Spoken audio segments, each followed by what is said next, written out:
ഈ റിലേഷൻഷിപ്പ് എന്ന സാധനം നമ്മൾ ടെസ്റ്റ് ചെയ്തുകൊണ്ടേയിരിക്കും. നമ്മുടെ patience, bedroom performance, critical thinking, അതായത് വിവേക ബുദ്ധി, മറ്റുള്ളവരുടെ മുന്നിൽ നിങ്ങൾ നിങ്ങളുടെ പാർട്ട്ണറുടെ അടുത്ത് എങ്ങനെ പെരുമാറുന്നു, നിങ്ങൾക്ക് എങ്ങനെ സ്വയം എളിമയാവാൻ പറ്റും, ഇങ്ങനെയുള്ള എല്ലാ കാര്യങ്ങളും നിങ്ങൾ വിവാഹത്തിലൂടെ നിങ്ങൾ ടെസ്റ്റ് ചെയ്തും കൊണ്ടിരിക്കുകയാണ്.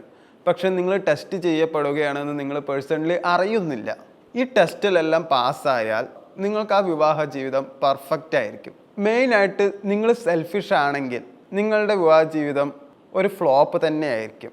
വിവാഹത്തിലൂടെ നമ്മൾ നമ്മളെ തന്നെ എക്സ്പ്ലോർ ചെയ്യാൻ, നമ്മൾ നമ്മളുടെ തന്നെ ഡീപ്പസ്റ്റ് ഫിയറിനെ അല്ലെങ്കിൽ ഷാഡോസിനെ നേരിടാൻ തയ്യാറായില്ലെങ്കിൽ, if you are not ready to face your shadows, your relationship will be wrong. ഒന്നും കൂടി വ്യക്തമായി പറയുകയാണെങ്കിൽ, വിവാഹം അത് നിങ്ങൾക്ക് പറഞ്ഞിട്ടുള്ള കാര്യമല്ല എന്ന് നിങ്ങൾ അവിടെ മനസ്സിലാക്കണം.